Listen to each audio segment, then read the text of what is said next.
net with ANet. For your mind, body, and soul, get caught in a net with ANet. It's your intellectual radio show, here to inspire you and encourage you to be your very best. Get caught in a net with ANet. Get caught in a net with ANet. For your mind, body, and soul, get caught in a net with ANet. You are now tuned in to Mind, Body, and Soul with ANet, where your hosts, Annette Harris, analyze intriguing life questions and concerns, such as, do Christians suffer from mental illness? Have you wondered why they act abnormal? Or you may ask, what is really going on in their minds? Do you need ANet? Well, keep listening for a biblical understanding of the psychology of the mind. Hey guys, welcome to another wonderful segment of Mind, Body, and Soul with ANet. And I am your host, Annette Harris. Thank you so much for joining us on today, for watching and or listening. Hey, you know what I have to do first? I must acknowledge the Lord in prayer. Lord, we thank you for this wonderful day that you have blessed us to see. We thank you for all that you are doing and what you're going to do. We pray that you will get the glory out of this session and everything we go to say and do. Let your glory be revealed in Jesus' name, and we pray the souls will be helped. Our opening scripture is the first part of Hosea 4:6, and it states, my people are destroyed for lack of knowledge. Because thou hast rejected knowledge, I will also reject thee. And I am so excited to be here on another Wednesday with you guys. I always tell you, if you see my face around 12 noon on a Wednesday, that means it's time for you to come on and get caught in the net.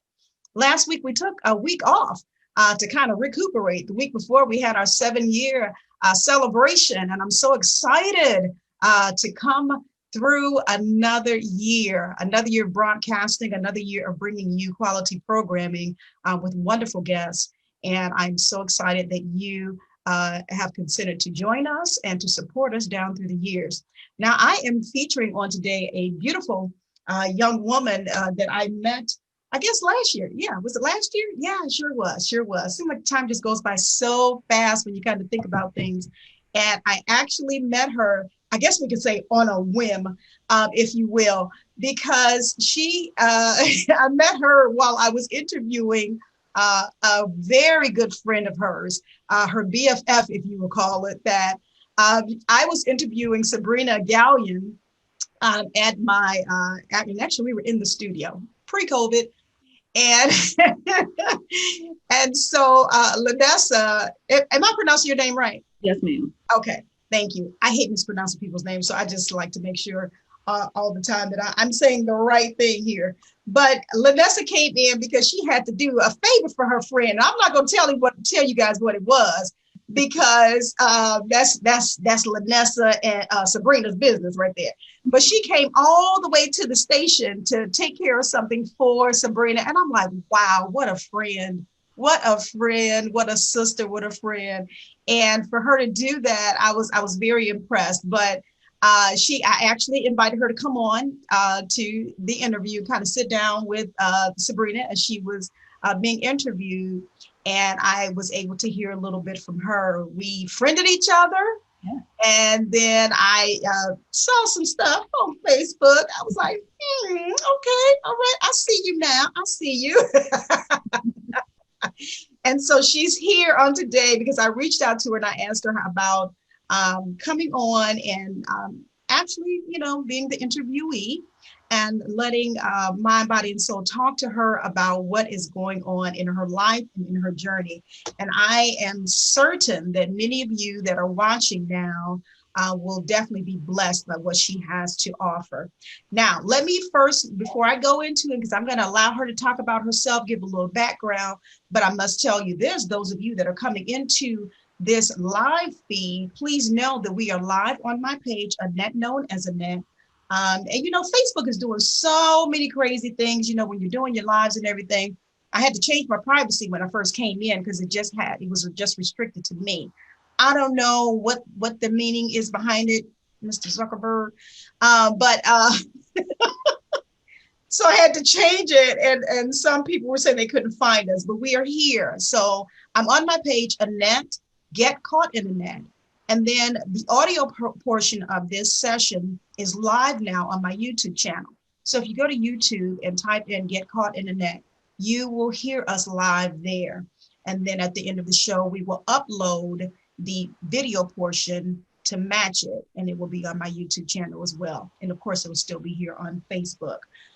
So when you guys come in, please come on in. I always ask you to please hit that share button. Hit the share button. Click the share. Click it. You know, throw up the hearts, the thumbs up, the care button, if you will, just to let us know that you're there and that you are enjoying this on today. So I am going to ask my wonderful guest, how are you doing on today, Lanessa?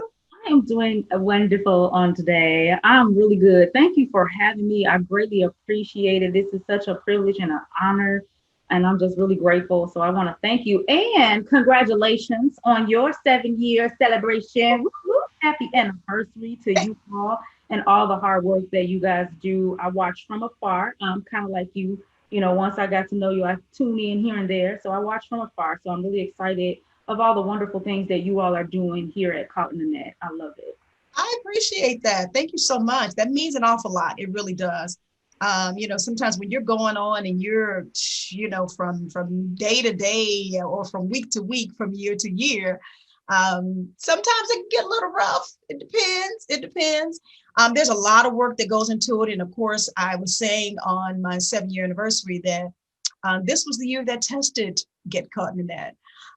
Because of COVID, I pretty much had to become my own producer where I am. Now, we still air, my shows still air live at Intellectual Radio, even though I'm not physically there. I'm still doing virtual. So shout out to Earl Winfrey, because he makes sure to make that connection for us. And so, but in while I'm here, I have to do everything. I got to play my music. I got to do this and that. So it was trying me. And I'm like, okay, I can do this. I got it. I got it. But it's all good. It's all good. We're here, and I am yet grateful to be here. So, Lanessa, why don't you do me a humongous favor? Why don't you introduce yourself to my listeners, to my supporters, and let them know who you are and what you, just tell them who you are first, and then we'll kind of go a little bit in the background before we even get into talking about this wonderful project that you have actually completed. Awesome. So, hello, everyone. Welcome, welcome. If you haven't shared, share. Because even if you don't feel like it's something that you need, somebody else that you know may need it. So please share, like, love, care, all of the good stuff. Because if it were you, you would want the same, right? So let's treat each other the way we want to be treated. That's first. Secondly, again, I am Lanessa Brooks. I am happy to be here. I am a mother, like all of us, you know, many of us, a mother of 4 teenagers. Are y'all praying? Are y'all praying? I have 4 young adults, should I call them? Y'all pray. If y'all not, pray. Pray some more. So I have 4 young adults who are amazing. They are my absolute world. My husband is an amazing man of God. Love him tremendously. Shouts out to you, husband Malcolm. Love you. And I am just an all outgoing one person. You know, I love to have fun, as y'all can tell. I love to joke. I love to laugh. I love doing a lot of things. I like to be, how do you call it? I like to entertain to a degree. To a degree. And when I mean that is my jokes, because I think I'm funny. But no, anyway, I work for a non-for-profit in Chicago Public Schools. So I help bring programming to the school districts, which is new, being at home. It's a different feel, bringing everything virtual. And yeah, we're going to go deeper later. I've got some amazing projects on the way. One we're going to talk about today. Some others we'll touch on just to give you guys a glimpse into where I'm headed and the things that I want to do that are for you. They are for you, the viewer, not me. They are for you. I love it. I love it. Beautiful. That was beautiful. That was a nice introduction of yourself. You know what? It's I say that because sometimes when you ask people to introduce themselves, they don't know how to do it.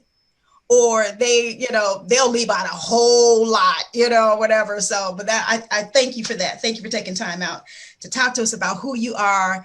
And you're if I can say, a normal person, a regular person, but you have some great things, like you said, that you are actually in the process of doing. I'm looking, and I will also say this too. I asked people to send me a bio, child, whatever she even just said, probably all that wasn't even on there. When she sent me a short bio, she sent me a short bio. I said, that's okay, because I'm gonna have her get on here and talk about herself then. Because the thing is, I think we get caught up in all of our titles and all of the roles. Yeah, there's so much more to me. However, yeah, no, we here for this. So let's, you get to know more of me as you begin to follow me. Right. I'll get more into my tags and all of that good stuff soon. Right. Okay. All right. Well, good stuff. Let me do a few shout outs to some that are on here. I see, is this Maul Darnell? That's Malcolm. That's my husband. Malcolm. Hey, sir. Thank you. Thank you for joining on today. Janetta Franklin, Shiante Montgomery. Hey, Sabrina. We're just talking about you. Big Soren is on. I see you, Demetria Triplet. Well, thank you for watching, Demetria. I have some that are saying that they're just going to listen on today and see what you have for them. So let's get into talking about this. And I do have a watch party. I think it's going on my page, my personal page. But anyway, you all can also share from the watch party as well. So let's see here. Let's get into talking about Lanessa. I want to hear a little bit of background, Lanessa. I want you to share a little bit of background. I read a little bit of your project, and it's actually due out soon, and we're going to talk about that. But I read a little bit of it, and of course, with my psychology mind, I'm like going, and I'm not only reading, I'm thinking, I'm putting myself there. It's just how I do. So talk to us a little bit about your background and how we even came up to even thinking about writing a book. So I didn't. So God is funny. Let's say that. Being an author was not something, first and foremost, that was on my to-do list. It was not on my plate. It was not a thought at all.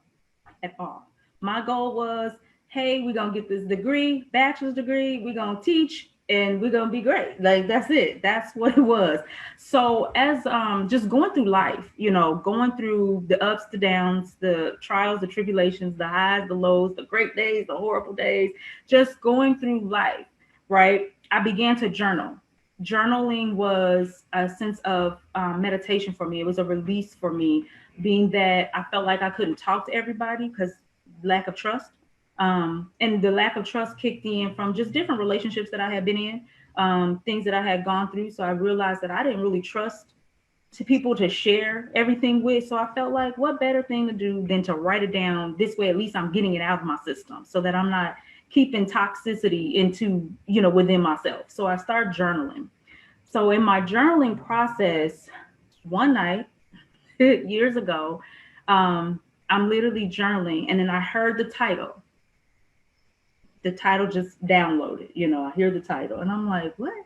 So I wrote it down and I was like, okay, what is this? Like, what does that mean? Facing what my title is. And you guys will hear the title in a minute. So facing to what my title is, I'm like, why would I write this? What is that? Yeah. So I continue to just, process the title. The next thing I know, I hear the BC as well as a AD. And I'm like, whoa, what? What is this? So if you all know anything about BC, it means before Christ, right? And the AD is after Christ. And so that was kind of the thing, how it started. And I was like, I still don't know why, what is this? And then it was clear as day. And I can't really explain how, but it was just clear as day that these were titles to something. And I'm like, okay, titles to what? A play? I like to act. I think I can act a little bit, So I'm like, the title to what? And then it's like, it just smacked me like, oh, you're going to write a book. You're going to write books. And I'm just like, what? And I kind of pushed it to the side, and carried on with life. But it something, I just always kept turning back to this book and I began to just kind of align my journey, like from the journals. I would pull journals, like, and just started aligning things. And before I knew it, I was like, y'all, I gotta write this book. To my closest friends and family, like, I have to write this book. And so here we are, completed, ready to go. Okay. All right. So, okay, take us back. Lanessa, you say you never really thought, of course, that you would write a book, but there were some things, obviously, that you were dealing with yourself. And of course, we're going to try and do this so that, because we want to encourage people, of course, to get the book. But just listening to you now and then reading a little bit of what I've read, there were some things that made you go a certain way. But, I always tell people a lot of times that our journey is not necessarily for us only. We never know why we're going through things, why we're dealing with certain things. Why sometimes you be like, Lord, okay. I used to talk to the Lord like, okay, you must really think I can handle a whole lot. The scripture says he would put more in you. Listen, like, who much is given, much is required. Okay. So there were some things, in your journey coming along, obviously, that made this book, number one, that made you. So kind of like take us back. I put on one of my posts about relationships, and too oftentimes, and I know a lot of us can relate to being in relationships that were not so good for us. Sometimes we stayed a little bit too long, or shouldn't have been in the first place. So let's kind of talk about relationships on today, if you can, if we can do that, because there are some that I know, and I've been trying to tag a few of them too, that are would be interested in hearing this, whether they hear it live or whether they come back and listen to it. Talking about how to deal with relationships, those that are not so good for you, those that probably were good for you, but then you know what I'm saying? You hear me? Yes. Maybe you pushed it to the side, or you like, So let's go on and talk about relationships. One of my favorite topics. Yeah, y'all, relationships can be tricky, but they don't have to be. I'll start by saying that. I think too many times we don't take enough responsibility in our relationships. And so one of the key things that you and anybody should do is know who you are first. How can you expect a relationship to look or be a certain way if you don't know who you are and what you want or what you don't want, So you need to know those things before going into any relationship. And that way you're able to better assess if this person is good for you or not. So I would say know yourself first before approaching any relationship. And those relationships that you are in right now, and I don't mean just relationships, intimate, sexual. I mean, every relationship. Each one plays a different role, and they should play a different role. No relationship should be the same. Your friendships should look different in a sense of because you're dealing with a different person, but who you are should remain the same. I hope that makes sense. Mm-hmm. Who you are should remain the same. So in my journey, just some of the relationships that I had to encounter, one of the things that I noticed was a cycle for me was dealing with the same type of person, just with a different face. They were in a different skin. And so it was something in me that was attracting this type of person. Not that they were bad people, right? It's not that they're horrible people. There were some choices that they made that weren't for the best for them as well as for me, in addition to some choices that I have made that wasn't for the best interest of me and for them. So making sure that you, I don't know how to stress that enough, because at this time in my life, I didn't know me, y'all. I didn't know me. And that was probably the biggest issue that I had, is that I wasn't sure of who I was. I didn't know my identity wasn't secure. I wasn't sure exactly what I was really here to do and why, like I had no clue. Of course, I thought I was great. I thought I was fine. You know what I'm saying? Like, of course. However, we're all put here with a purpose and a destiny, and the relationships you have help you reach that. They help you to get to the full potential of who you are and why you were put here. So me going back, looking at the different relationships with the different friends that I had, the different men that I dated, it all played a part in something that was missing in me, and that was my own identity. That was knowing who I am, what I want, what I don't want, clearly what I don't even like, let alone tolerate, right? And so I was tolerating things from people that I should have never tolerated. I was, just accepting anything. And it was literally out of a lack of me not knowing how to love me. It was out of a lack of me not understanding my worth. And worth is everything. Worth is everything. If you don't know your worth, find out how. And my book will help you with some tangible things. As ANet said earlier, the book made her read. As she's reading, she's thinking, she's stopping, she's putting herself in the moment. That was the intentional. That was intentional. I want you to put yourself in my shoes. I want you to think about the different moments that you've been in and how you can navigate differently now. What's done is done. Don't dwell. It's done. We got to move forward. But in moving forward, let's be intentional. And so I had to learn how to be intentional with myself before I could be intentional with any relationship.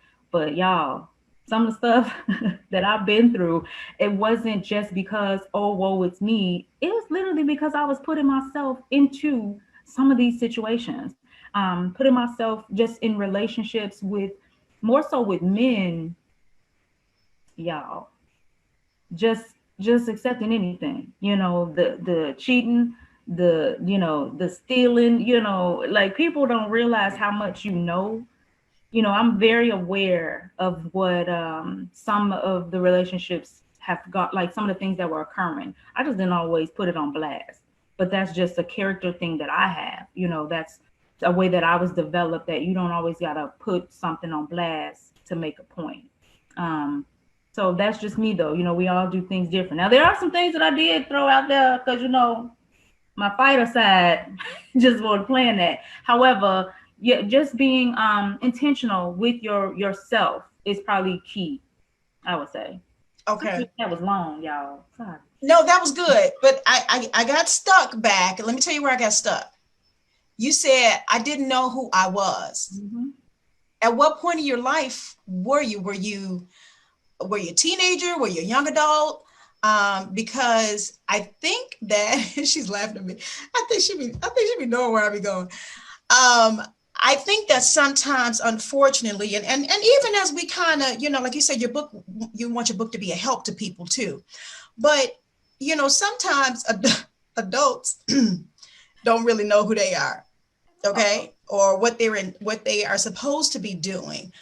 So, I mean, I guess I said that to say it could be at any point in your life. When was it for you that you realized, I don't even know? Oh, I was an adult. I was a whole grown adult. I won't tell my age because I look so young. However, let's just say I was past my 20s. I was very well in my 30s. So yeah, it's, if you can get it younger, please get it. Because you should not have to go that far in life not knowing who you are. And yeah, there were things I knew of me, but I did not know my true identity.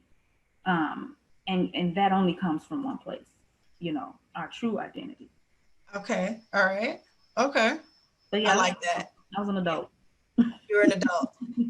And that's good because, again, like I said earlier, some adults don't really know who they are, and then they have to come to a certain point in their life, whether it is things are not happening the way it should, or you are looking through rose tinted glasses or something, and you're not looking at life in real time. You know what I mean? Right. And so if you don't do that, I mean, life could just slap you all up in your face, and you can be following anything and doing anything and not really doing what you our purpose to do, what God's intention for you here on this earth. And yes, you could only get that information from one source, which is Christ. So you didn't really know who you were at this point or whatever, and so you were kind of trying to find it in different individuals, different ways. And like you said, I'm sure, I don't know, maybe with you, but I know with some people, it's not always, relationship or, sexual or boyfriend, girlfriend type thing. Sometimes you can find this out maybe with your relationship with your parents or, with your children or with your siblings or something. So here you are, at that point. Okay, so how do we get to find out who Lanessa is? How did Lanessa get to find this out? Did you think back, okay, and try and figure out all these different things that you had been through, the people you had encountered? How did you come to even knowing who you are or even start that process? Right. So tangibly, to help, make sure you guys are taking the tangible steps, because one of the things that, if you're a Christian, you're taught, read your word, right? You read your word, you find out who you are. Well, yeah, but it's not just reading, right? It's an application that has to occur. So in anything, in any lesson you learn, in pretty much anything, you don't master it until you've applied it. The moment you begin to apply something, now you're taking yourself through steps. So I use this example when I work with students, in order to make sure that they learn something. I teach you a lesson, right? Whether say it's math, I teach you this math. You work through it, you're learning it, you're hearing me, you're seeing it, right? The visual, the audio. Now you have to do it, the kinesthetic, you have to do it. So as you're tangibly doing it, now you feel like you know it. Like, I got it. I can take this test, I can pass it, and that's great. Now, can you teach it to someone else? If you can teach it to someone else, you've mastered it, you've gotten it. So that's more application, because when you do it, you're applying it. But now to apply it in the world to other people, to make sure you've got it, you've got to pour it back out. You've got to teach it. So can you teach it? Can you be it? Can you do it? Can you walk it? So some of the things that I did was, first, I had to get in my word. I had to read about identity. I had to see what Christ said about who I am. What does God say? Because I don't know. Clearly I'm out here. I think this is what I like, but when it happens, I really don't like that. And then over here, I don't like this, but then again, I kind of like that. Like, so I had to take myself through a written journey. So I like writing, y'all. If you can't, I write a lot. I journal, but they help me because it gives you a visual. Sometimes you need the visual. Sometimes you need the kinesthetics, and then other times you need to hear it. It just depends on where you are and what you're learning. So I had to literally write down what God said, right? And then I had to regurgitate it. I had to tell that to myself. So I had to get it deep down in me to believe it, right? Then I'm a dreamer. So the things that I dream about myself, the scale that I would see myself on, I'm like, whoa, I would blow myself away in my dreams, y'all. I don't know about y'all, but I'm like, whoa, dang, who is that? And so then I had to start believing what I was seeing in my dreams. I had to believe, like, you can do that. You can accomplish that. So example, with the book. When I hear you're going to write a book, I'm like, yeah, Lord, you funny. You got jokes, but okay. But what did I do? I didn't give up on it. I just was like, in time, it'll manifest, it'll happen. And so I began to just do what needed to do to compile what I wanted to go into this book, and as I tangibly did that, it forced me to reevaluate areas in my life. It forced me to look at things that I'm like, wow. And I recognize where I've matured. I've recognized where I've grown because of my different, as Annette said, lens, right? And that I wouldn't have that lens or that perspective if it were not for me finding Christ and following what he said about me. So I tangibly would write down what God said until I believed it. Once I believed it, that's when I began to act on it. Now I have to demonstrate this to my children. I can't just believe God said I'm fearfully and wonderfully made. I got to show that I am fearfully and wonderfully made. How do I do that? The first thing I can do in front of my kids, I can't show them fear because we're not born with the spirit of fear, right? So I have to move in such a way that I'm not demonstrating fear because I don't want them to have fear.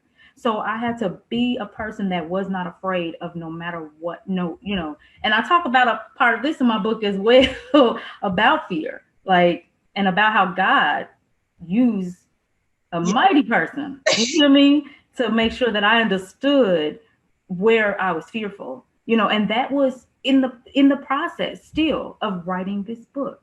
And so, yeah, just tangible steps. It's not always, oh, go to church, oh, and I'm not saying don't go. I'm literally just saying you have to apply whatever lesson you're learning, whether it's the Bible, whether it's math, whether it's chemistry, reading, whatever it is. At some point, you have to practice it. If you don't practice it, you're reading it for nothing, or you're listening to it, and it's not. It's not going to stick the same as when you do it. So you have to apply. Okay. I love it. I love it. You laying it down. You laying it down. And you mentioned about that fear portion. Now, I don't know if further, because I only read so much, but there was one point where you mentioned about you were trying to deal with the situation, and then you kind of diffused it to go and kind of get some air. Mm-hmm. And as you went to go and get some air, this young person came and said, you got to face your fear. Mm-hmm. Is that what you're referring to right now? Was it something else? Yes. Wow. And that blew me away. Reading that blew me away, because obviously that person is a little bit older mentally than the age they were. They said that to you, much younger than you, but they're telling you, you gotta face your fear. You have to realize that this is what's hindering you from moving forward. Yeah. That's what I heard out of that from what I read. Yeah. And that amazed me. God will speak through whoever will allow them to get his point across to you. Absolutely. And it sounded like that was an epiphany for you, and for you to realize a few things. Maybe, okay, what is she seeing? And what am I not seeing? You know what I mean? So that just kind of blew me away. Why don't we kind of try to, because the title of your book, give the title of your book again. Giving him all of me, BC. Giving him all of me, BC. But BC, of course, you guys, is before Christ. And, when you talk about, relationships, when you talk about life in general and things that you deal with and go through,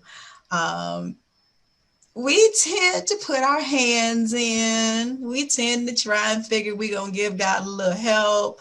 Maybe he didn't talk, maybe he's talked to us already. Maybe he's told us, or you know what direction you should be going in. And then you're like, I want to take a little detour.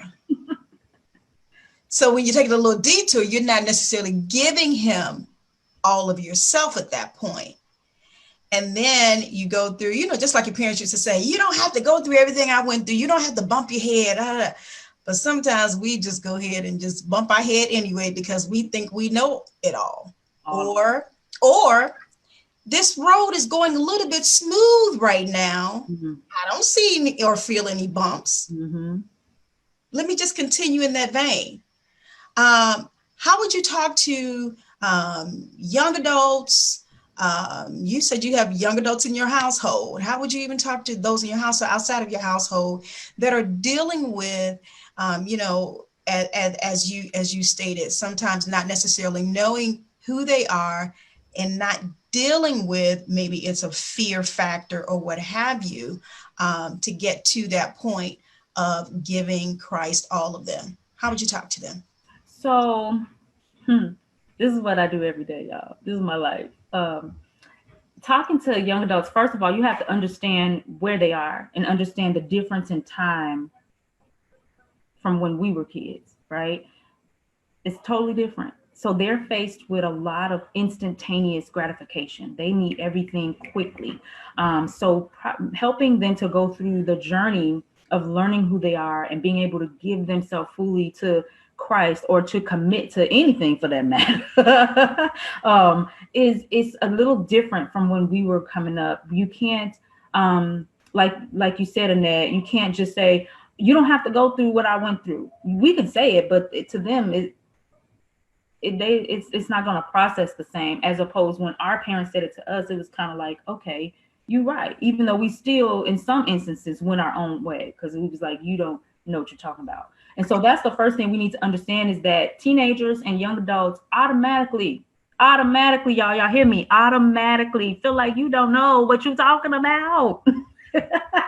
That's majority. That's not all of them, but majority of them feel like you don't know because you're old. You haven't been there. You don't, and granted, life, it deals you the same hand in different ways. So each generation kind of goes through the same things that the previous generation has gone through, but it's on a grander scale.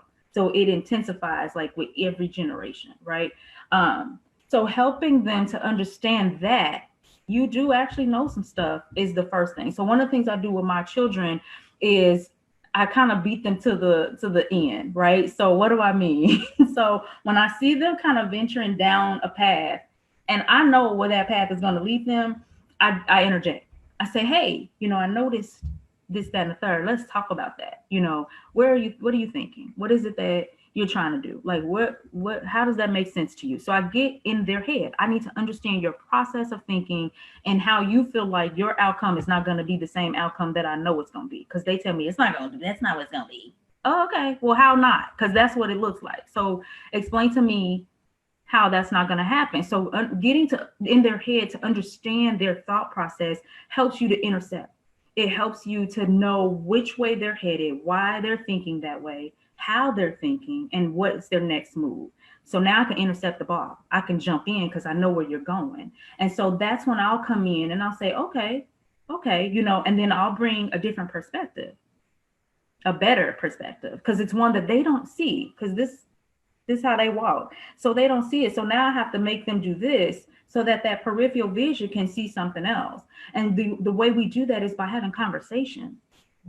We have conversation. So being able to communicate, y'all, communication is powerful, especially when you can actively do it and do it correctly. There's poor communication, and there's great communication. And so you have to learn, number one, how do I communicate? How do I receive information? There's a lot of steps, but it's all tangible. I'm telling y'all, I'm trying to help y'all. Tangible steps is what gets us the breakthrough. It's what gets us to the next level that we're reaching. So learning how to communicate with your young adults or with anybody, but learning how to first and foremost hear them. Hear what they're saying and fully understand it. One of the things my kids would say to me, and sometimes they still do, because I have my moments where I'm just like, no, this is what it's gonna be, and so they'll say, Mom, you're not listening. Can I say what I gotta say? Like, I cannot finish. And I have to be like, because I know what that feels like when I feel like I'm being muzzled, right? So I don't like to be muzzled. I don't like for you, and this is something that I struggle with, is learning when to speak and when not to speak, because I didn't want to deal with conflict. Because y'all, I'm about to let y'all in, okay? I was coming up pretty much hot-headish. Like I was feisty, I'll say. I was the one who don't talk about it, be about it. Like, we gonna get down and we gonna get down, like, period. Like, let's do that.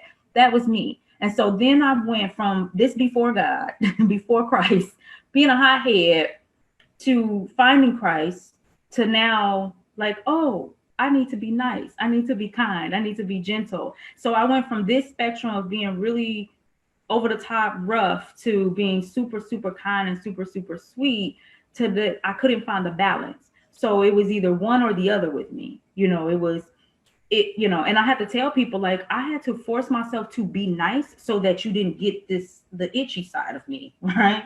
So you didn't get this side that's not cute. And so now learning that balance is all about me learning how to communicate, right? So you have to know that about yourself. Like, I know certain things gonna trigger me and I'm gonna be full-fledged. And there are other things that I'm gonna be like, maybe not so much. So learning that the dance of communication so that I can make my way to that middle ground to really say what I need, being in my authority, mean what I say, but yet still hear you and be gentle enough to where you hear and receive what I have to say. So learning how to talk to these young people is really a matter of hearing them. Everybody wants to be heard. Hear them. Hear them. Oh, I love it. I've written down a couple of things. I got stuck on that communication because that is so important and people don't realize it. But you went further with that. You said how you communicate, because that is the key right there. You can talk all day long, talk to your blue in the face, but how you're delivering it is going to be the difference between how they receive it. I will never forget. I don't know why I throw this story out every once in a while. The Cosby Show.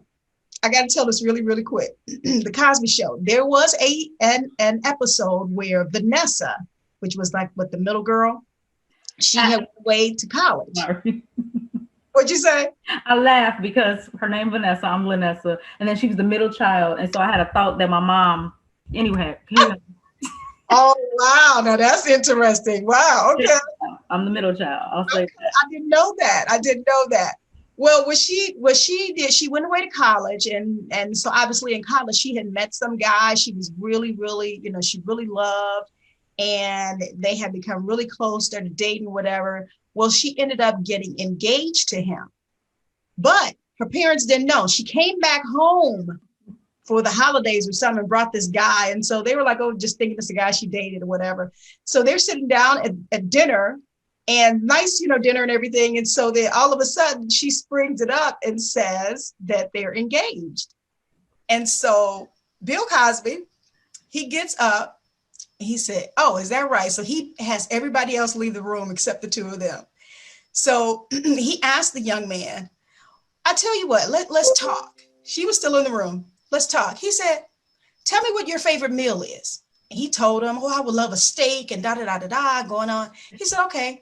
I'm going to give you that meal, but this is how I'm going to present it to you. I'm going to give it to you on top of a garbage can lid. And he said, would you eat it? He said, no. He said, why not? He said, because the way you presented it to me. And that has stuck with me all these years. You know what I mean? So your presentation, how you give it, it's so key. It's so important.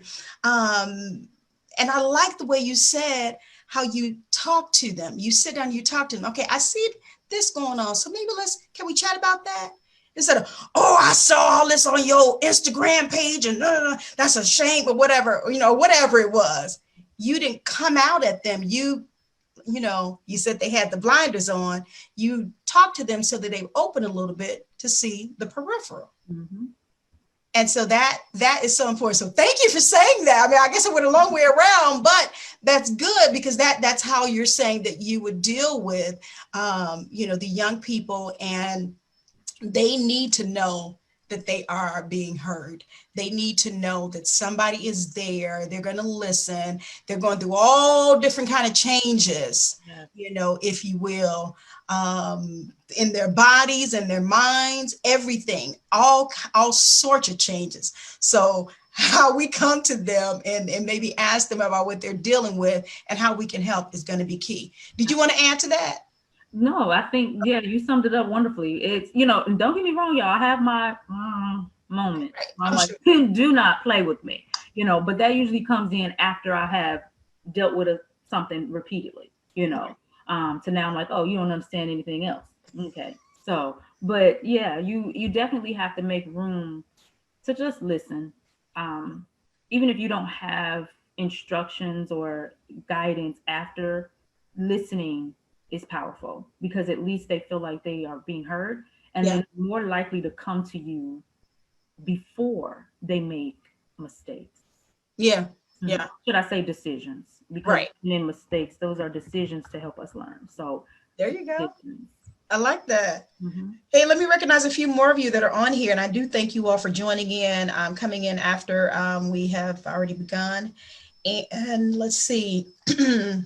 Who's that? That analogy, Bill Cosby, was significant. Yeah, by Bill Cosby. I agree, Michelle. That I can tell it stuck with me. And that was what, back in, what was it, what was the show? 80s, 90s? Well, whatever. It has stuck with me. I put it that way. I think it's Diavion Anderson, Janice John. Thanks for watching. My good friend Janice. Karen Peterson. Hey, girl. Hey, Brandy. Apostle Dion. We appreciate you. My cousin Janice is on. Apostle Dion said this is a must. He says getting them to see that many times we've already been there and done that, or at least some form of it. That's so true. That's so true. Believe it. Yeah, they don't be like you were my age. Or I think I saw one of my friends the other day. She put on Facebook her grandson. I think he's 5 years old, and he saw a picture of her and her husband. He said, a wedding picture. He said, "Oh, you and Paw dated or something like that."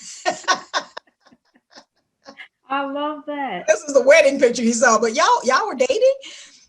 So it's like, yeah, getting them to understand that you've been down that road. Michelle Thomas, hey sis, thank you for watching. I appreciate you coming in. Apostle says, true, we got to listen. Hey, Victoria, thank you for watching us on today. Brandy says, we have to learn to listen, even to children and teens, even if the answer is still no. This is true. It's very true. Michelle says, delivery is everything. Hey, Shervon, I tagged you on purpose, sis. Thanks for watching on today. I appreciate you. Trenda Fry is on. Michelle says the young man's name was Dabness, the Vanessa's fiance. Yeah. God, yeah, that's right. It sure was. Deatrice, thanks for watching. I see you. Oh, I can only imagine. Praying for you at work. And Chloe, thank you for watching. That's what we were just talking about before the show. Chloe, thanks for joining us on today. I think you can, I tagged you on purpose as well. Sometimes when I tag individuals, it is on purpose, and I'm trying to, see if you can get in and hear the discussion that's going on, because a lot of times it's relevant to what they are doing as well. I know Chloe and Shervon both have their little talks that they do on Facebook Live to young people, to, some of their generation, to try and encourage them as well. And I think that your book, Lanessa, will be a help to them, and even in their journey and some of the things that you're offering on today. So I'm trying to be strategic as I'm planning, as I'm sharing as well. But all of you, all the names that I call, go ahead and click that share button if you haven't done so already. Please click the share. Click the share button. People can always go back and rewind when they get a chance. But this is some good stuff here. Giving him all of me. Him being the operative word there, and the key word in that title. How did we even come up with this title? Did we talk about that? Yeah, but no. Not specifically. We kind of talked about just coming up with the book, and I gave a bit about the title. So the title literally is the him BC is because I was giving him, as in them, all of me and not him. I was giving all of me to everything and anything other than the true him, right? So given, how often do we do that, Lanessa? How often? Every day. You being on Facebook too much is you giving him all of you before, like, you, anything that you do that you put above Christ is that it's too much. You stop it. But literally that's what I was doing. I was giving myself parts of myself that should not have gone to anybody other than God. Like, trying to find myself. I can't find myself looking in somebody else. I can't find myself in somebody else's arms. I can't find my goals or my destiny because I'm having, intimate relationships with the wrong people. I can't find myself in my money. I can't find you see what I'm saying? So the him is everything other than Christ. And so that's why it's the BC, because it was before I knew God. This is a part of my life and my journey. Before God was, I believed, but I did not know God. It's a difference in saying, it's two different things to say, oh, I believe in God, than to really have a relationship with God. God is my friend. Okay. So it's two different things. So being able to just know that y'all, that's how that title came about, is because I legit was given everything that was anything of me to something or somebody that it did not belong to. And trying to get those things back is why I didn't know who I was, because I had given so much of me away that I couldn't possibly know who I was because I was missing parts of me. It's like a puzzle. If you open up the box and you got a puzzle piece missing, you can't finish your puzzle because you're missing pieces. You don't know if the puzzle pieces was missing because it's your first time opening the box. Maybe the manufacturer didn't put the piece in, which is less likely. God makes sure to put all pieces in. Okay. But at some point, who borrowed that puzzle? Who used the puzzle before you? And so with that, you missing pieces. How do you get all those pieces back? You can only get them back by one way, and that's taking yourself through the process and through the journey of recognizing where you went wrong, not the other person's. We can play the name game all day, but at the end of the day, everything boils down to your decisions. Now there are some things you can't control, especially when you're young. Like, you can't pick your family. We can't pick our parents. So some things you can't control. However, after a certain age, like I tell my young adults, my youngest is 15. I tell him, you're responsible for your future. Like, I've given what I could give. We've done, like, now, yes, I'm gonna still guide you and I'm still gonna bring wisdom. However, the choices that you make are gonna affect your future, not mine, yours, right? So we have making sure we understand that every choice, every day throughout the day, you have choices. Making clear choices that are going to best benefit you is on you. It's not on anybody else. It's on you. Now, yes, have wise counsel, have people, community to help you navigate through tough decisions. However, at the end of the day, the decision is still yours. Still yours. Definitely. Okay. All right. Love it. Love it. Love it. I think Chloe said, "Come on, sis. I can't find myself looking at him all the time." All the time. Lolita, thanks for watching. We appreciate you. Make sure you click the share button, guys, when you come in. We're talking to Lanessa Brooks on today. She's an author. She has all these other titles as well. But as she said at the beginning, she doesn't really get caught up on those titles. But wait, she's a mentor. Come on, just list them out for me. I am a trainer, a mentor, a speaker. I'm about to work on this doctorate in a minute, y'all. So I'm gonna be Dr. Brooks soon. Okay, speak it out there. So yeah, those are just some of the few. I am now author. That's right. So, that's right. Yeah, titles are great, but they're not your identity. Right. They're not. Come on. They're not your identity. You have to make it what it is. As you were going through it, I know you said you realized when you were kind of your 20s, like you really didn't know who you were. Were you able to, because we just a few minutes ago talked about talking to the young people and how you deal with yours. Were you able to have that communication with your parents? Did they kind of like see some stuff, yourself within you? You tell me as much as you want to talk about on that. If you don't, we can move forward. That's fine. But maybe kind of like where your parents or your upbringing, how that played into that.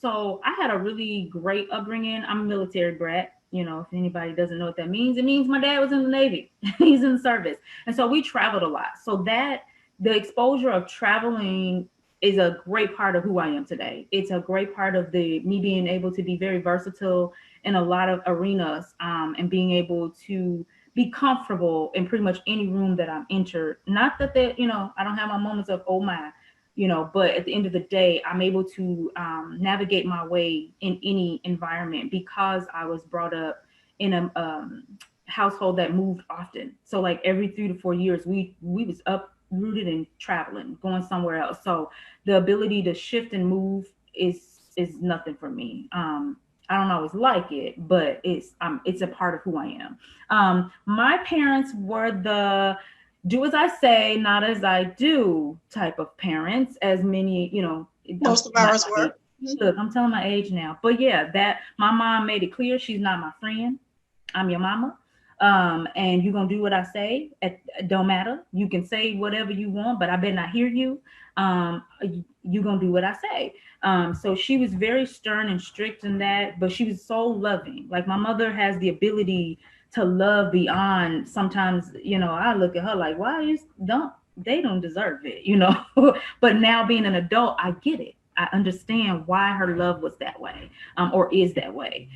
So yeah, my dad was, military, so he was gone often. But when he was at home, he was the fun dad. People, it's funny you refer to the Cosbys, because all of our life, people looked at us as though we were the Cosbys. They compare my dad to, Bill Cosby, my mom, like they looked at us as though we were that Cosby family. And we used to just be like, yeah, right. We have issues, like, y'all, please. We, like the Cosbys got it made. We don't live like that, But that's what people on the outside looking in thought.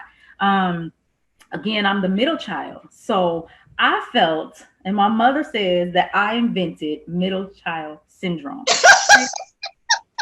So that should tell you a little bit how I was. Wait.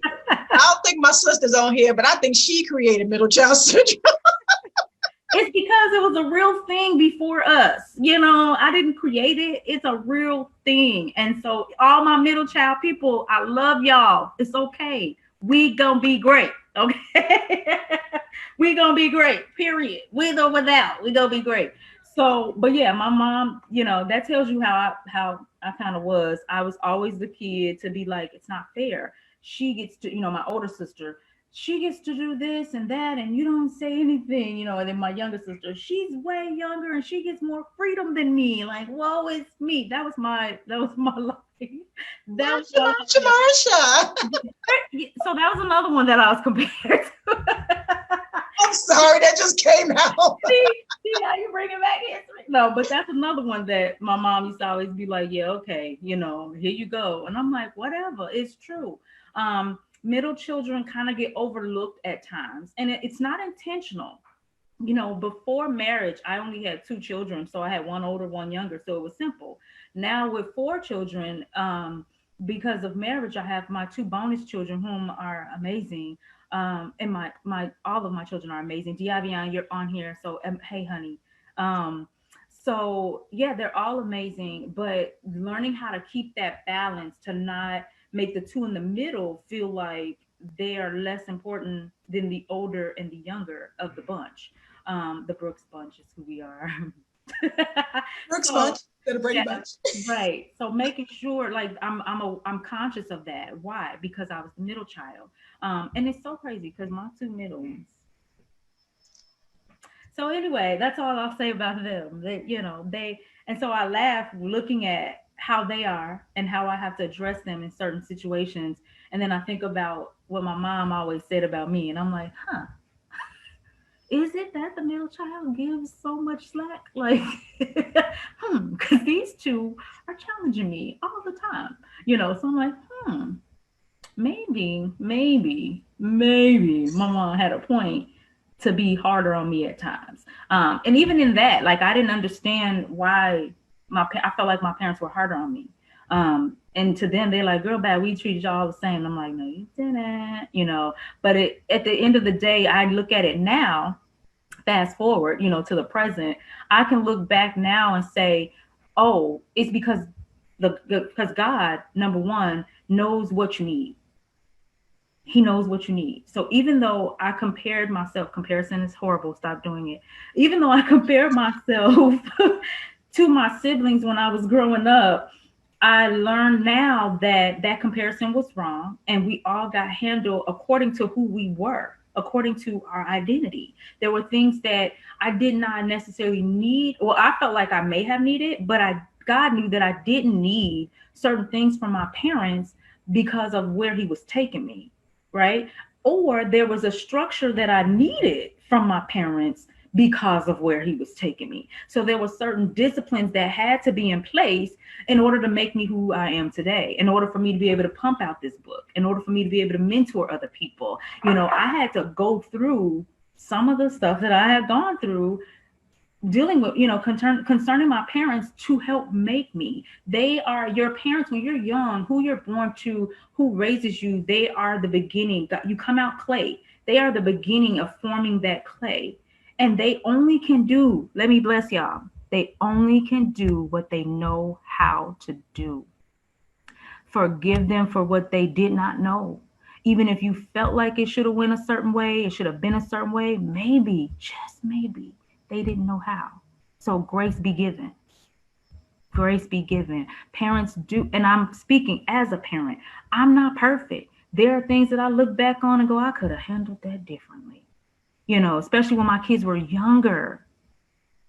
Like, dang, they were 3. Man, I should have.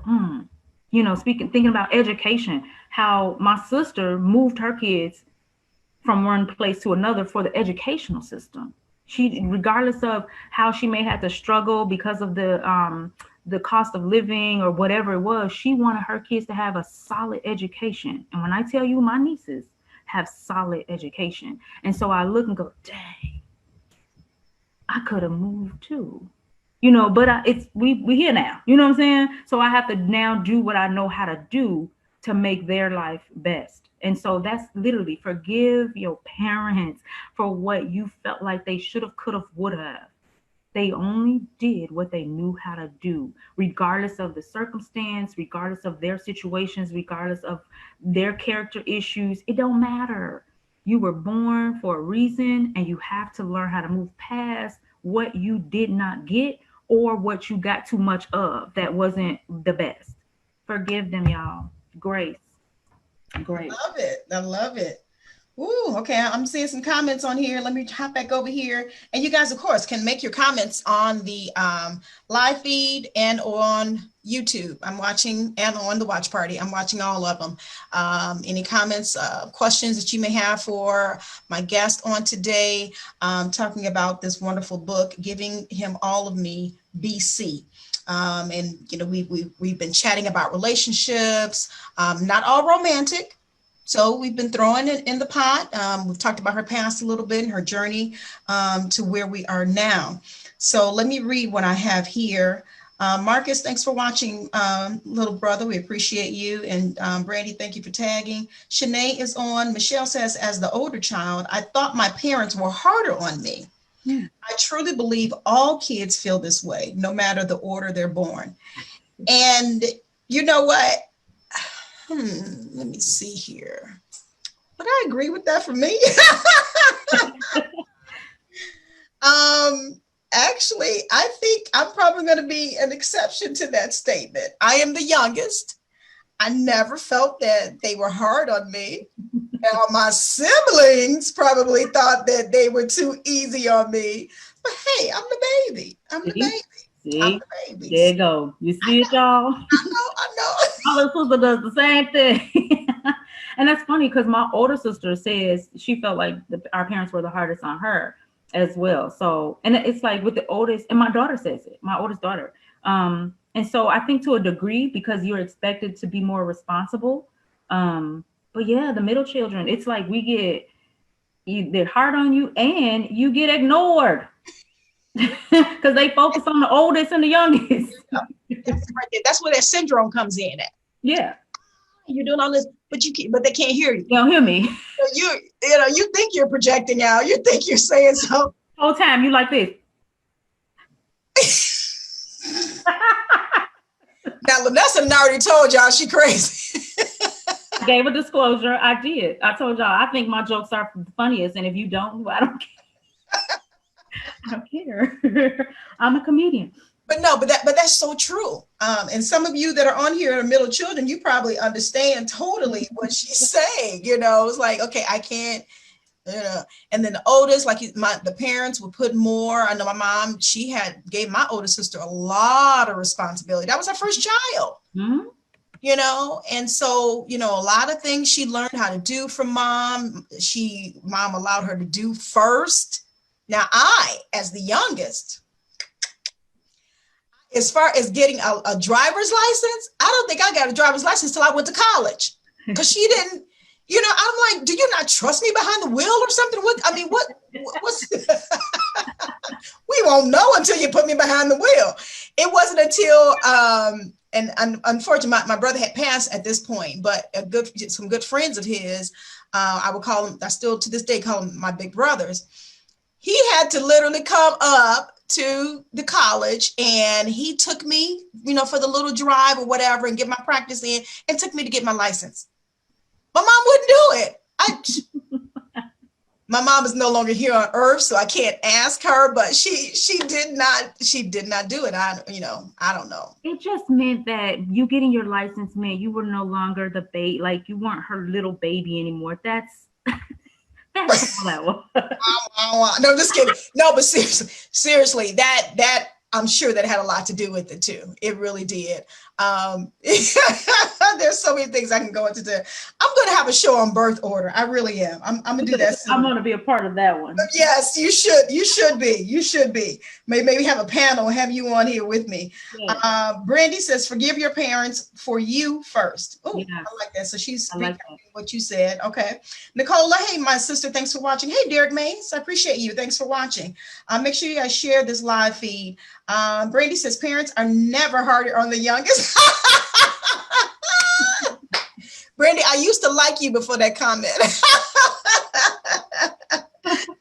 Michelle says, all of my kids thought I was easier on somebody. This is true. She has four girls.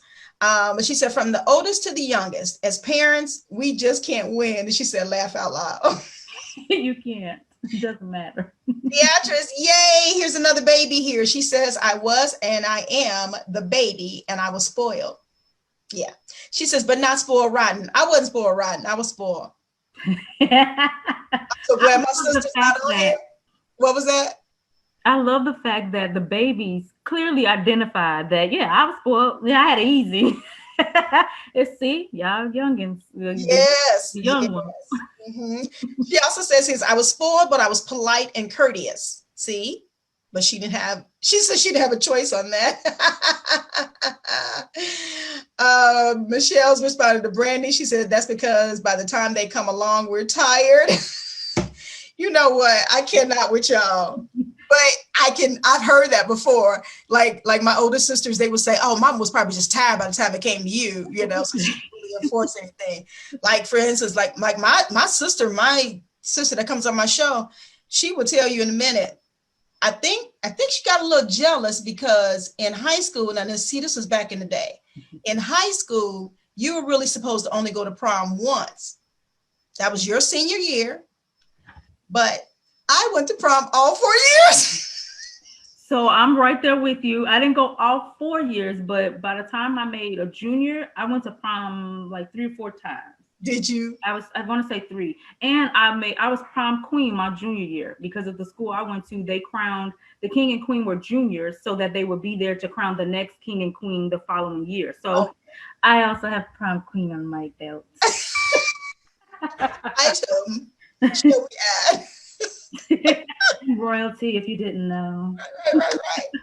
But I think my sister got jealous because I went all 4 years. Now, I didn't go to my own high school all 4 years. I only went to my own high school in the last year, which was my senior year. The other years, I was either dating somebody. The first and third year, I was dating somebody. The second year, my mama made me go with somebody else. But that's I'm sorry. Your face.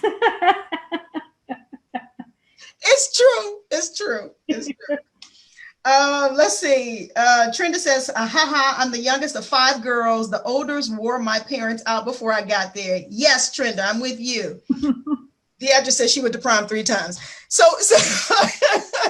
yeah, this is good stuff. So, we're talking about, our journeys, our parenting, our children. We're talking about these relationships on today. And I'm again glad you answered how you would address, these young people and how they're dealing with life, how they're dealing with going through things. Now, have you, whether it was your own children or any other children, when you sat and tried to talk to them and tried to reason to them and, okay, I've been down this road. Do they reject you? Have you come across some that reject you, what you're saying? And then maybe they come back and say, oh, you were right. Or has it even got to the point for them to come back and say you were right? So yes, yes, and yes.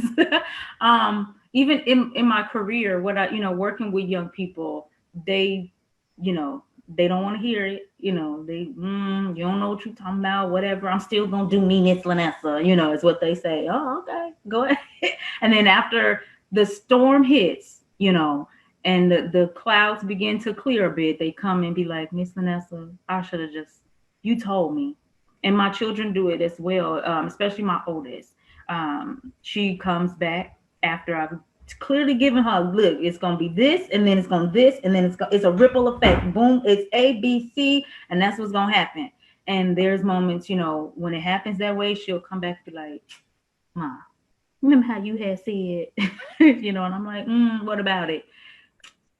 Yeah, so that's what happened, you know. So, and I'm just like, well, how do you feel about it? Like, what did you learn? Because essentially it's about learning. And sometimes we, you know, I remember going through stuff, doing stuff after my mama told me not to, you know.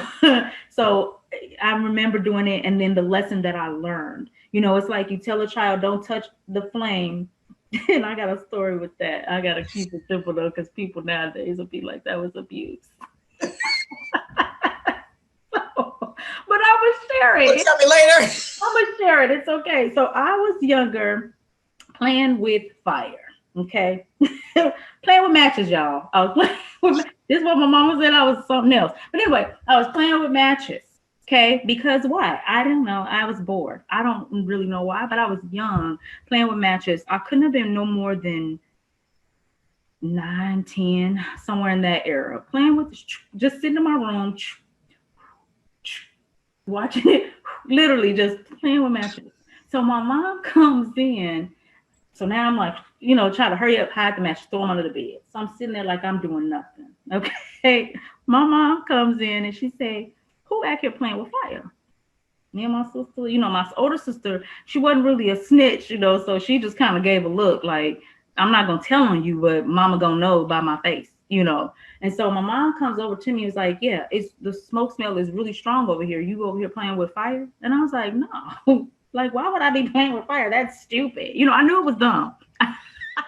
I knew it was dumb, but yet I was intrigued. I played with fire. Okay. I wasn't a fire starter, y'all, before y'all go out there trying to say stuff. That wasn't the case. So, but I was playing with these matches. So my mom was like, where's the matches? Where's the lighter? Like, where'd you get it from? Where's it at? And I'm like, I wasn't playing with fire. Like, what are you talking about? So long short, because I'm getting in trouble and I think, okay, if I tell the truth, it'll minimize the punishment, right? So I'm like, yes. So I crawl on the bed, pull out the matches. Here I was playing, I only struck this many. I just was playing, I was blowing them out. I wasn't putting it on anything. You know, I'm giving my spiel. My mom said, oh, okay, you do know fire burns and you can really hurt yourself. Like you've never been in a fire. You don't want to be in a fire. You could burn all of us up by playing with fire. You should give me the lesson. And I'm like, yeah, okay. So because my mom is apparently clear that it's going in one ear and out the other, she says, okay, here comes the application. Y'all ready? Y'all ready? My mom says, let me show you something.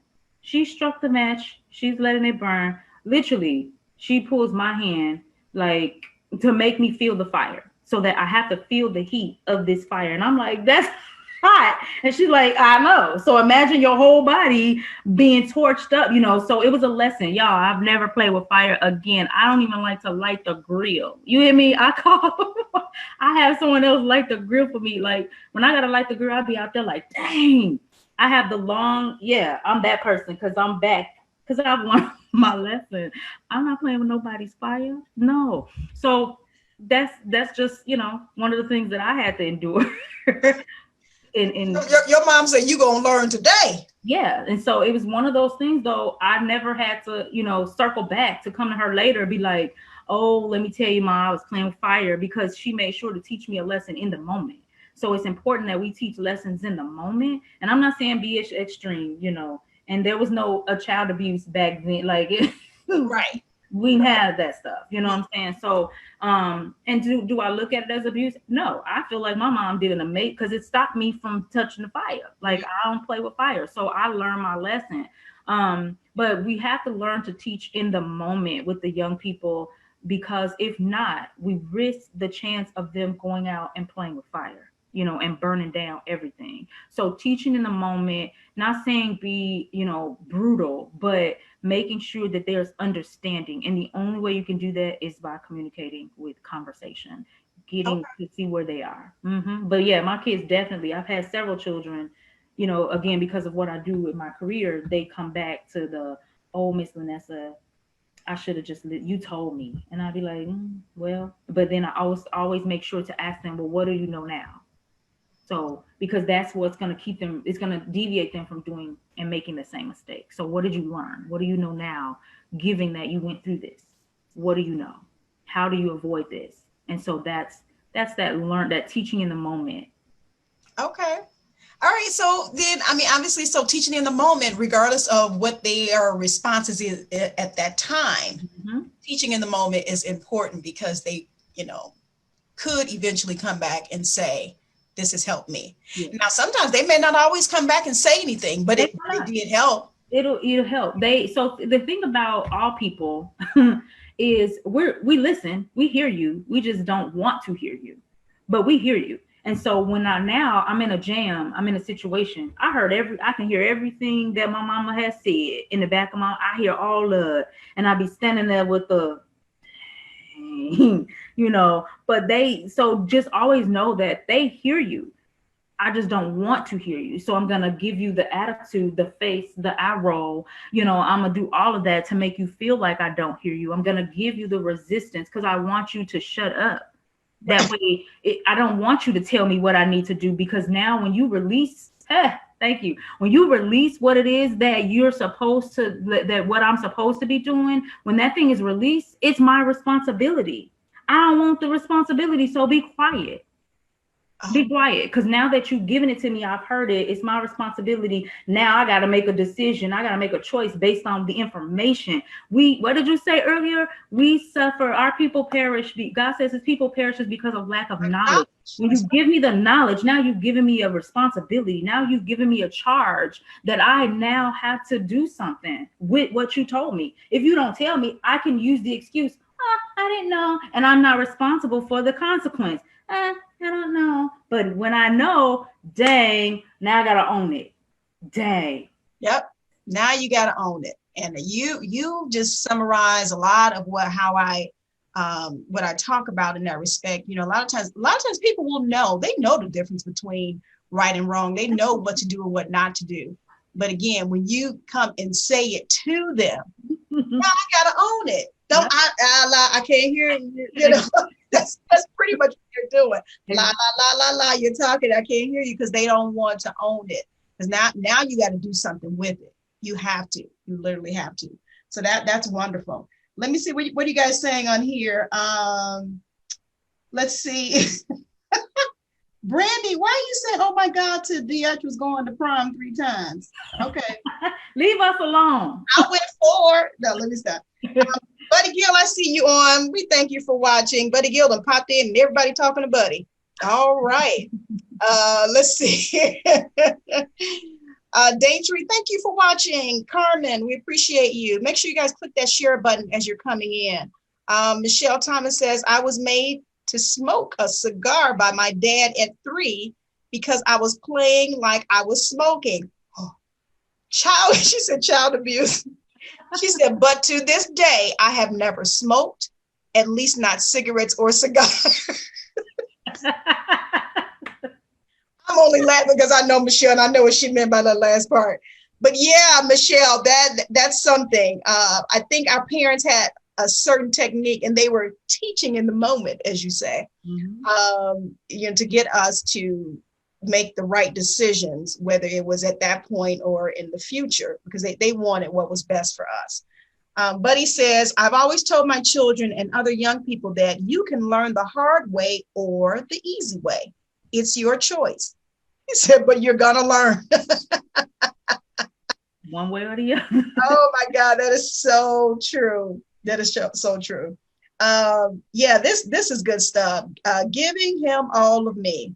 And, a lot of times when you're talking about Christ, Lanessa, everybody don't want to hear that. They don't. And they don't want to hear it. They don't want to receive that. They think that their know-how, their knowledge is what's going to they're trying to rely on themselves. And I like how you mentioned earlier, when you talk about giving him all of me, it's not just, because you talked about when your focus is on other things. And it's not all the time that it's a romantic relationship, a friendship, or what have you. It could be other things in life that you are totally focused on, and God is over here and he's just waiting. Because one thing about him, and the Holy Ghost is a gentleman, okay? He is not going to force himself. Think about it. He gives us a choice whether to live saved or not. So he's not going to force himself on us. He's just sitting there waiting. He's just waiting. While we're over here, okay, I'm going to do this. I'm going to do that. I'm going to do this. I'm going to do that. I'll put A and B together, and then we'll go to L through whatever. and it's going to be okay. But he's like, but I have a plan for you. I have a better way. I have a certain order, that I have for you. And so when you're presenting this to individuals, whether it's young people, your own children, or what have you, because let's say I know you're a mentor, but you said you're a resource coordinator as well. Mm-hmm. Okay. When you're presenting this and you're presenting Christ, I mean, do you have people that say, okay, what's the BC? Why are you telling me that I need to give my all to Christ?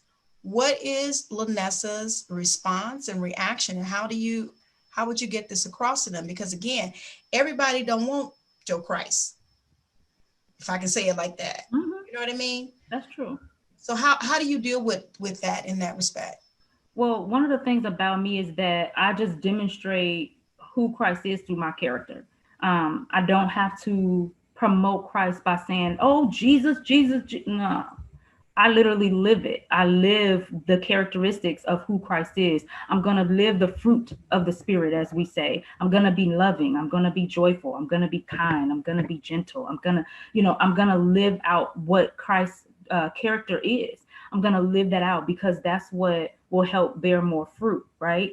People are drawn when you are when you're nice, right? I can't draw in. People are not going to want to talk to me if I'm like this all day. I'm not approachable. But if I'm like, I'm friendly, show yourself friendly. How do you get friends? You show yourself friendly, right? And so if I'm nice, I'm friendly. If I'm the person that walks down the street, if you walk past me, hey, how you doing? I don't know what you're going through. I don't know what your day has happened. You could be mad at the world. Somebody, you could have just went in with your family and nobody said hi to you. And so now you walk down the street angry. I pass you and say hello.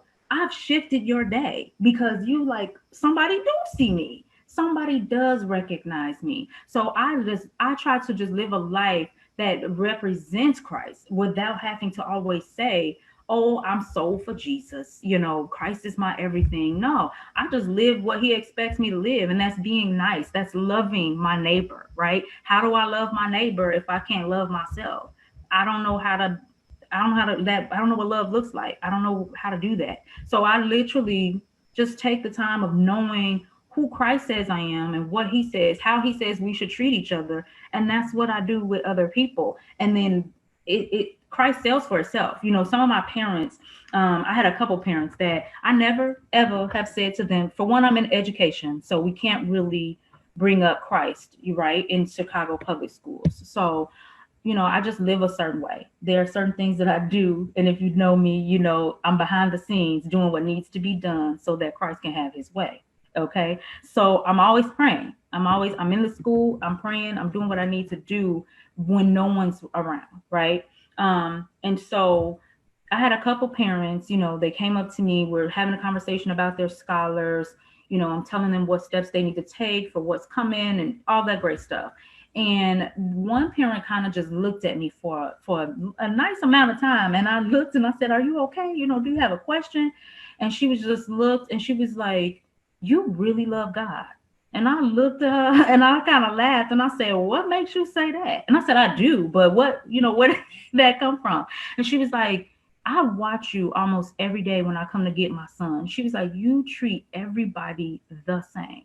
She was like, you're always respectful, no matter. She's like, I've watched parents go off on you because y'all, anybody working public service, y'all, You already know. So she's like, I watch parents get in your face. I watch parents go off. And she's like, and never once, she said, number one, you don't back down, but yet you're not rude. She's like, you're always professional. You always treat them with love. You say what you got to say and you tell them what it is and what it's going to be, but it's always through love. And that just stuck with me because it let me know that I'm doing something right. You know, a lot of the people that I mentor, one of the things they always make sure to mention to me is that no matter what their journey is, no matter what they're going through, I'm one who doesn't judge them, and that I always demonstrate, yeah, okay, now how we gonna fix it? You know, like, so now what do we do? And I'm always just very gentle with them, and that's one of the characteristics. Like you said, Holy Ghost he's a gentleman, so being gentle is important. Being courteous is important. You know, having just natural manner. Like, I don't think people realize how rude they come off. And it may not even be like, sometimes people aren't even aware of it, right? But you have to learn how to look in that mirror and see, how do I look at other people? Tell somebody to record you. Tell one of your good friends, record me when I'm going, just record me. Like, and tell them, don't do it today because I told you today, but Right. I'm not just one day record me. If I'm clowning and you know I'm clowning, just record me in my moment and then send it to me so that it catch me off guard and I could see myself in action. You know, because too many times we don't change because we don't know how we act. Uh-oh. We think, well, I'm good. You know, that's just the way I am, is what we usually say. That's just who I am. No, it's not, and it shouldn't be. You shouldn't want to be stank. You shouldn't want to, you know, have a nasty attitude. You shouldn't want to conduct yourself like that, especially as a young lady. And that's what, you know, I reach the young women. You know, I encourage young women. You know, if you feel like you need help with what it is to be a young lady, find me. I'm willing to help you. I'm willing to give you the tangible steps that it takes to become a young lady. Now, I'm not saying you got to drop your gangster car, okay? What I'm saying is there's a way that a lady conducts herself at all times. And don't, you know, my thug come out when it need to, you know, but at the end of the day, it's a way, it's an authority. It's not a thug. It's not a gangster. It's an authority. And when you know who you are, you're able to stand and own your authority and be okay with however people respond. But if you're doing it in love, you're going to get great responses. Oh, I love it. Live that thing. I think somebody wrote that down here. Siobhan said, live that thing. And see that, I'm so glad you brought that up. And I'm glad that you also mentioned about, you know, your career, because like you said, you can't really talk about Christ, you know, so when you're trying to even talk about this book or the concept of the book, you know, there's going to have your delivery method. We're going back to that. Is going to be key as well. So you've already, before you even penned one word in this book, had already been living this way. Mm-hmm. So this is how you're going to present, you know, Christ to them. And it'll be more palatable for them, you know, to receive it, you know, just like that smile you're giving me right now, you know, and like the parent said, she watch you all the time, you know, and you never change. You always, your responses, you know, and that, I mean, of course, that's evident of Christ living on the inside, you know, because he is definitely going to be the one to temper that tongue. Because I'm quite sure that there are some times that you just want to be like, okay, let me put this on the shelf right here. Let me tell you a thing or two, you know, but, you know, there's still a way because you want them to still see Christ. Yeah. You don't want to lose your witness. Right. And you want them to see that you are giving, you know, your all to him, giving him all of you. And Annette, let me say this real quick. Another thing about, like, for as far as selling the book, like getting people to want to read this, is literally because it's before Christ. So I'm giving you my story before God even was in the picture. Like, I'm showing you who I am and what I've gone through, just in my everyday journey and with, you know, through different situations and circumstance, that is showing you my life before God. So I'm not giving you, oh, this and that, you know, and right. how we teach us to pray. No, I'm giving you like, hey, this is what I was dealing with. You know, yes, there's a mature side of it because I'm able to talk about these things from a place of being healed. right? As opposed to if you would have called me some years ago, it would have sounded a little different, you know. But that's what healing does. That's what the journeying is about. It's about healing and going through the process. And we all can't stand the word process. You know, it's a cuss word. You know, we just cussing because Process means time. it And does.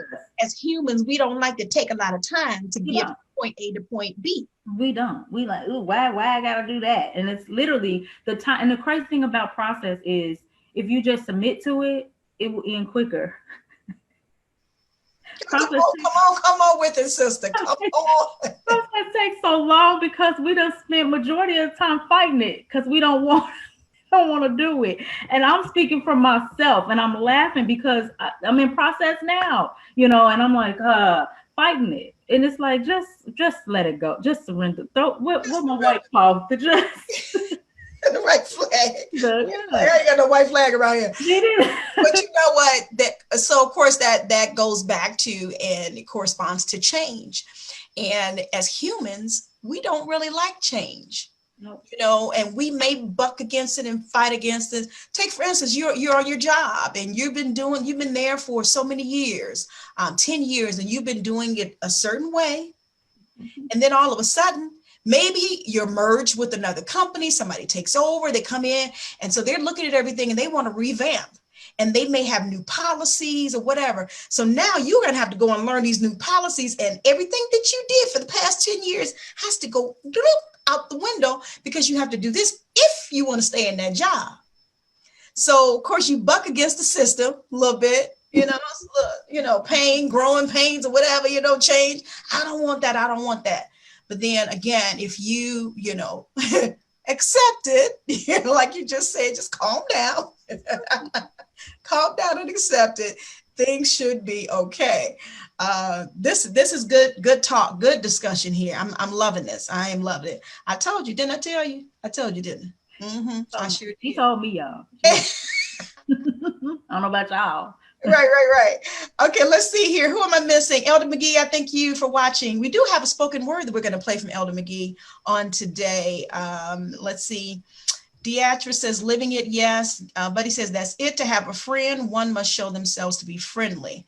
Let's see. Sabrina said, come on, teach us. Yeah, she was teaching, wasn't she, Sabrina? Buddy Gill says, you never know who's watching you and your reputation precedes you. Yeah. Absolutely. Yeah. Oh my God. That's okay. Let me read this comment because I could go somewhere with that. Buddy says here, Annette, I tuned in over an hour late and I already like this guest. He said, blessings to you. Blessings. That's that Buddy Gill. I'll tell you, when Buddy Gill says yes. Well, thank you. You got a friend in Buddy Gill. But yeah, this is good stuff. I think I want to touch on that comment he read earlier. You never know who's watching you and your reputation precedes you. It's so key, and it is definitely key how you present yourself. But then a lot of times when you hear feedback from individuals like that parent told you, sometimes that can help you. Listen. Motivate you. Okay, I must be doing something. I must be on the right track, and kind of keep pushing you forward. And then that way you can continue to mentor. You can continue to help, because your life has preceded you. Your actions, your reactions have preceded you. Your reputation has preceded you. And that is so important and so key. Sometimes we may not think that we're making a difference. But then when you hear that, it's like, okay, I'm motivated now. I'm motivated. I'm going to continue. Is that how that made you feel when that parent talked to you? It absolutely did. And there's another situation with work. So we have, and here's one where this applies, where your reputation precedes you. We have this gala type thing for parents, where parents are, we support, just appreciate them and all of that. So they have a parents event where the parents come out, eat, have a ball, all that good stuff. And so I had one parent who was probably one of my most challenging parents. Bless her heart. She was probably one that every time I turned around, and it wasn't just me, it's a school thing. Like this parent, when we all see her, it's like, okay, Your turn. Your turn. So this particular parent went to the gala that my company has for the parents every year, an engagement piece that we do. And she went to our CEO, okay, CEO of the company, and mentioned that I, Lanessa Brooks, did not handle something, that I was this to her. I was rude. I didn't do something she needed me to do. Like she just, again, I'm a resource coordinator. My job is to pull in different resources and make sure that students and families have what they need, to do whatever it is that we're doing. And so, and make them better, essentially.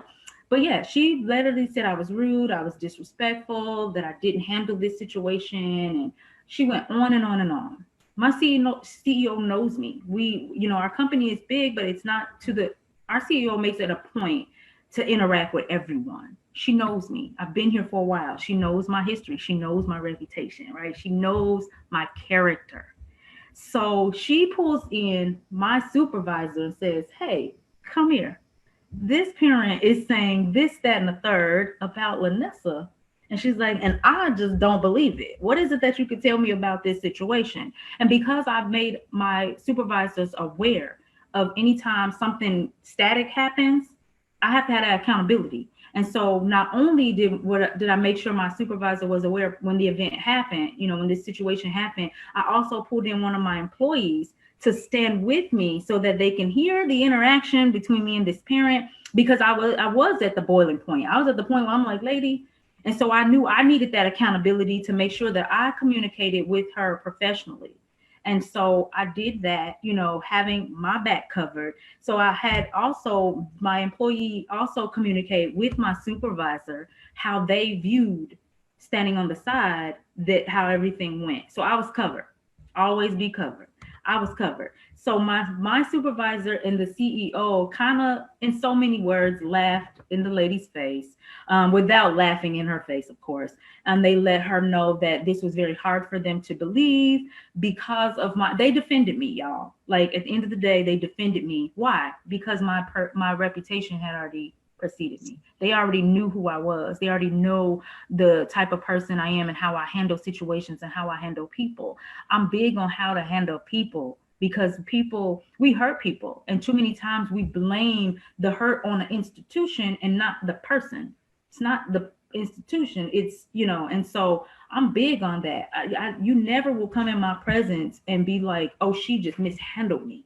It's not who I am. And I'm going to speak to that for myself. Why? Because that's who I know me. That's one of the things that can't nobody, you hear me? Nobody come to say, oh, Lanessa was just rude. Laugh. Because I don't, not that I can't be, because I'm very sarcastic. Okay, I can be sarcastic. I can. However, I've learned the art of the dance. And so knowing the art of the dance, being very versatile, you're not going to get it. You're not. And if you do, you may have caught me on a bad day, but I doubt it even then, because it's not who I am. It's not even a part of my makeup. So not anymore. Love it. You hear me? Not anymore. I love it. I love it. Victoria says, hey, Annette, this is good content and advice. I will have to rewind and rewatch. Okay, got to go back to work. Thank you. I thank you for coming in for the time that you did.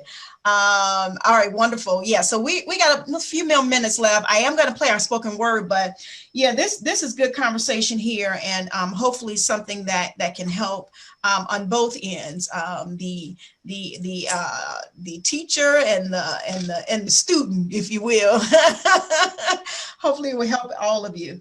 Let me see if I can cue this up.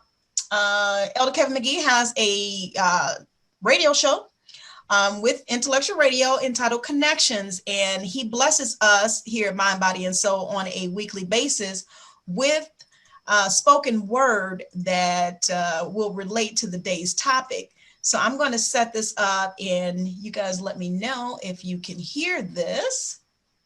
I do appreciate him every week for helping us out. Here we go.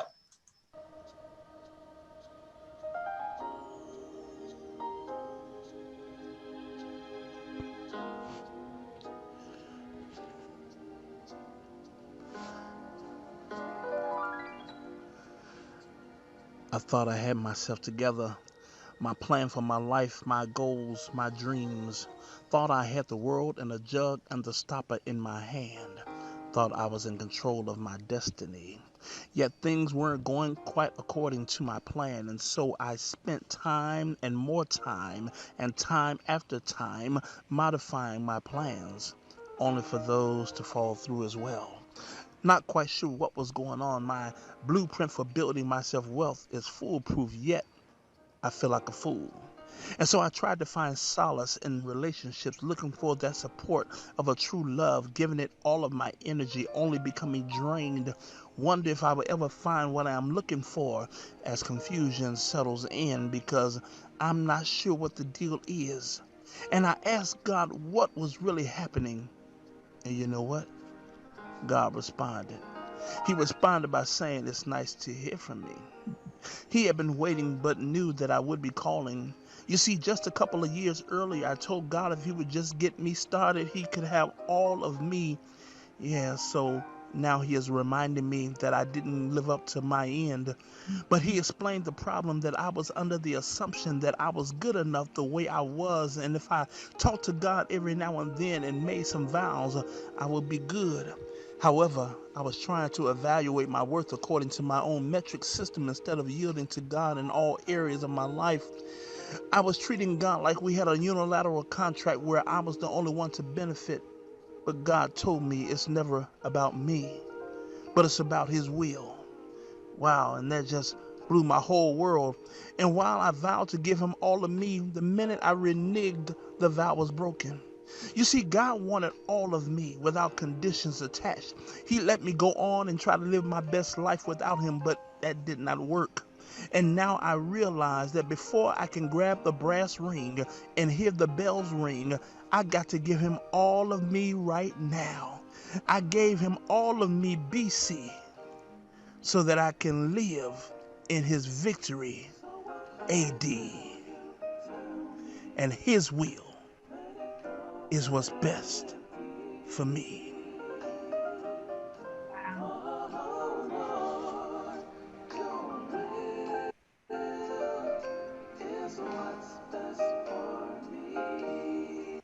Well, Elder McGee, you've done it again. You've done it again. Thank you so much. That was loaded. What did you think of that spoken word? I need a copy because I gotta replay it because it was loaded. Like, wow, That, that was a lot. that was good. Yeah. Now, just the part where he says, I go to God and he was there. He's waiting. Like, I asked God a question and he's there, and God says, lets him know, like, hey, I've been here. You the one. Yeah. And essentially, that's what it is. Like, we blame God for a lot, but yet we never take ownership for ourselves. So that part, I'm like, ooh, don't get me started, because this book. Yeah. Thank you, Elder McGee. That was thought provoking, definitely. And again, we can apply this to so many different areas in our lives, that we go through and we deal with. Again, I know this book is talking about Lanessa, past relationships, and how she gave her all to Christ eventually. But yeah, we can definitely apply that spoken word. Beverly Brown, I do see you joined us, and Ruth, thanks so much for watching on today. Sabrina says that was amazing. I hope you guys did enjoy that spoken word. Let's talk about real quick before we get out of here. When is this masterpiece coming out? So this masterpiece is officially ready. So it should be going up on, right now you can already order it on my website, which is LanessaBrooksEnterprises.com. So Lanessa, just like Vanessa, but with an L, BrooksEnterprises.com. You can go up on there and purchase the book from there. It'll also be available on Amazon. If I'm not mistaken, it's supposed to be up by Friday on Amazon. So you will be able to go on Amazon and purchase your copies as well. But yeah, if you go now on my site, you are able to get your copy. I'm really excited for you guys to read this book. I pray that it blesses you. It's the holiday season, so buy multiple copies and give books to people for Christmas. We have enough electronic devices, so give them old school tangible books. And I will let y'all know when I work to getting it on the what do you call it, the like a PDF electronic copy as well, so that y'all, those of us that like to read on our devices, we can do so, because that's Yes. but yes, Yes. it should. You can go on my site now and get it, as well as Amazon. Okay, so I was trying to type as you were talking. So Lanessa Brooks Enterprises with the S. Yes, correct. All right. So I'm throwing that into the comment section, guys, if you want to go to her website now. And then I think a little bit later, you can kind of look for it on Amazon. But go to her website now so you guys won't miss out on this. Buddy's sending a congratulations to you. Oh, thanks, Sabrina. She put it on there too. Chanel, thanks for watching. I appreciate you. Oh, that's right. She's one of my silent watchers, but she appeared today. But thank you, Chanel. Though we appreciate you. Thanks for watching on today. Make sure you click that share button if you haven't done so already. Those of you that are just not coming in, go ahead and click the share. You may have to go ahead and just rewind back to the beginning. There were a lot of great nuggets on today. My gosh, that Lanessa shared with us. She's a young woman, and I say that because I'm much older. She's a young woman, but she has a lot of wisdom. She has a lot of wisdom. And, we talked about our journeys earlier, and a lot of times it's not necessarily only for us and the things that we come through and go through. We even talked about, how she came through her younger years and how it has formed her into the young woman that she is today. And I, for one, am grateful. I am glad that you listened. I am glad that you heard the voice of the Lord. I'm glad that you understood and realized who you were, or didn't really know who you were at that point, and how you've come to be, because now you have brought us an amazing product, your amazing project that we are going to get our hands on, and we're going to read from front cover to back cover. And I know that it's going to be a blessing, because it's already been, before today, it's been a blessing already on this show, and how we have even watched your life. We've watched you. And congratulations even on your master's. I know you said you're going forth for your doctorate as well. So I bid you Godspeed in that respect. It's a lot, but this is an ambitious young woman, and she's determined to do. Yeah. So I just thank you. And I thank you for coming on today and sharing with us, and giving us insight as to how we can change our lives, so that we can give him, meaning Christ, all of us, before Christ. All right. So anything else you want to wrap us up with today before we end? I just bid everybody peace and blessings, and understand that COVID is not the end, y'all. Keep living, keep pushing, and just believe. Just believe in whatever that looks like for you. Just believe. If you need help, you need support, you can find me at Facebook at Lanessa Brooks Enterprises.com, or I'm about to get the website. Lanessa Brooks Enterprises, my Facebook. My Instagram is LB or L_B Enterprises. Or no, that's not it. That's up. Too many different sites, y'all. I got too much stuff going on. It's LB_Enterprises on Instagram. So you guys can find me there. And yeah, come follow me. Come see what I'm doing, what's coming out. My mentorship will be released very soon. So young ladies, old ladies, or should I say elderly ladies, whatever, just come check it out. See what you guys, I'm in between. So, I ain't, but come on, get mentorship from me. Come and see, what I have to offer, and see if it can help you out. Because one of my goals in life is to make sure that I'm giving back and pouring out what I was able to journey through and learn. I believe in teaching other people. I don't believe in holding on to information. If I know it, you should know it. And so I'm the person who freely gives information. I like for people to know, because I don't want us to perish because we don't know. So you're going to be responsible now for after what you learn. It's on you. It's on you. You got to apply it. It's on you after that. But I'm willing to share. Thank you so much. That was a preacher's move. That was a preacher move right there. So, it's all you. But it's so true. It's very true.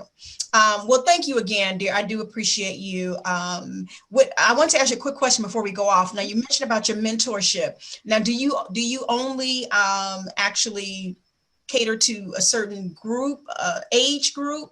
I know you said young people, young women, older women, or whatever. But do you necessarily cater to a certain group, and you just kind of open it up for others? Yeah. So ideally, I work with young women between the ages of about 18 through, let me see, my oldest person, maybe 40, 45-ish, somewhere in there. But if you are a fit, you are a fit, no matter what your age is. And so there's questionnaires, of course, so as with anything you sign up for, there's a induction process. There's a questionnaire that you have to answer and things of that sort. And it's more so for both of us. It's not just me being nosy. It's literally me making certain that you are fit for me and I am a fit for you. I think too many times we just jump into any program and we don't fit. We have to gel. We have to fit. It has to be something on your life and on my life that can connect to where you are able to receive from me and I am able to receive from you, because all relationships should be transactional. All of them. Okay. There should be a giving and a receiving, all relationships.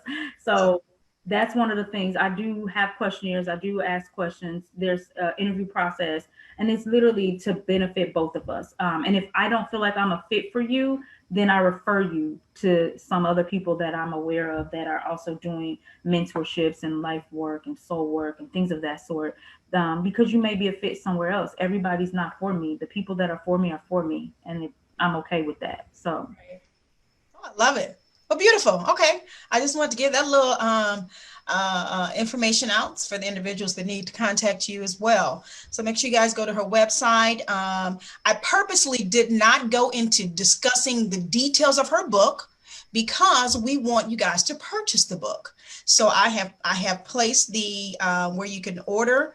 Go to her website, Lanessa Brooks Enterprises. I've pinned it at the bottom, and then you can also look later on Amazon for her book. So we just kind of did some general talking today, but I want you guys to make sure you support this young lady. She's doing a great work, and make sure you purchase her book. A lot of you do. A lot of you are mentors. A lot of you do, this type of work. And again, you may be able to use this book. Maybe you're having some studies, or so to speak, and you may be able to use her book to help you facilitate that. So make sure you do that. Angela, I see you. Thank you, sis. I appreciate you for going to go ahead and rewind. We're going to get out of here. And again, I just thank each of you for coming on today, for sharing, for liking, for sticking with us, for listening to my guest on today, and for always supporting Mind, Body, and Soul with ANet. I'm going to play my outro, and then make sure you guys stick with me so that you can get caught in a net.